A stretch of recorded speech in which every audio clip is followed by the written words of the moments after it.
first of all, I'm like a closet social scientist, but I'm not I feel like I study it every day, actually. So my thesis is the following.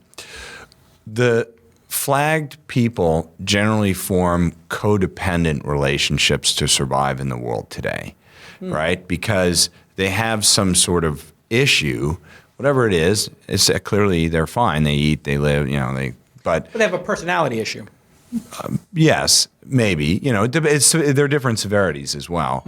But they have some sort of issue, so they form codependent relationships, and oftentimes that codependency can become co-founders. But co-founder relationships are not codependent, right? It's like two generals trying to bring their army to the victory. One can sleep, one can actually work. The other right. One can work, it's not like one kind of weak general being dragged along by a strong general. Now, so the codependency is a problem. The other issue is generally flag. Everyone is flagged to some extent, right? Like you may be a very have a certain level of agreeableness that's low, but you might have an extroversion that's really high, for example. So you can be triggered, but your threshold is really high. So with a lot of flags, it's that your threshold of getting triggered is low. So like you won't fly off the handle. So if I'm like, and poking you and trying to aggravate you, you don't easily get upset. You don't fly off the handle. You don't yell at me.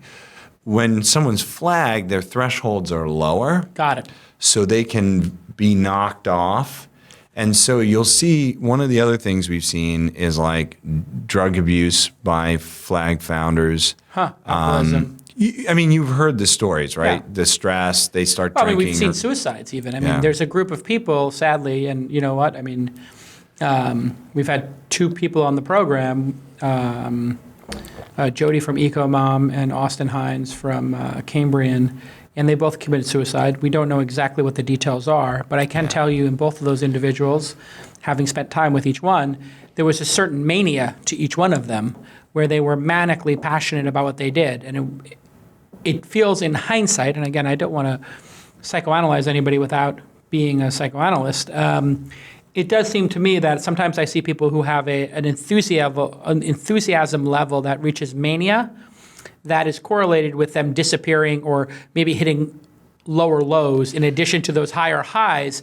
And really, entrepreneurship has enough inherent highs and lows that you don't need to add to it your own inherent, throttling and or, hitting the accelerator on those emotions. That's why we take the testing so seriously, because some people are better equipped to handle it than others.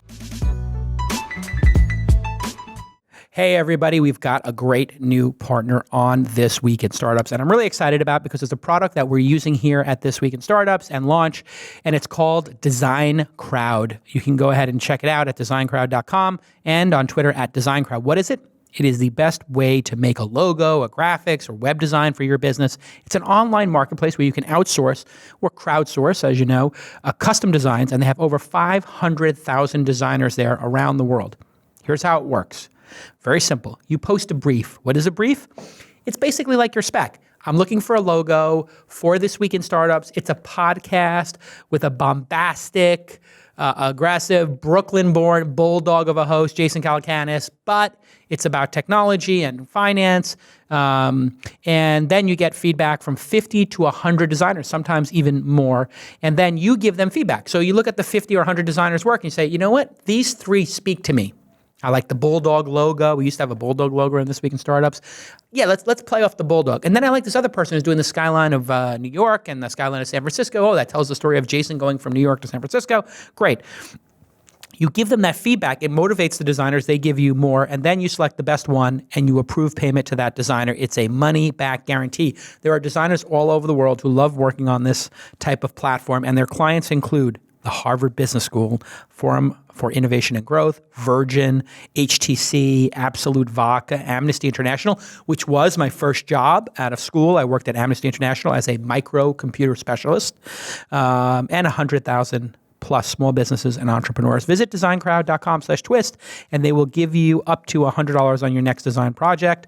Go ahead and visit designcrowd.com/twist and save up to $100 on your design project. And for the super fans, special mission, go ahead and thank @DesignCrowd on Twitter and Facebook, and I will like it and retweet it from our different accounts. Great way to engage and reward the partners who make independent media like This Week in Startups possible. Thanks again to our new partner, Design Crowd. Go ahead and try it. It's really good. Okay, let's get back to this amazing episode.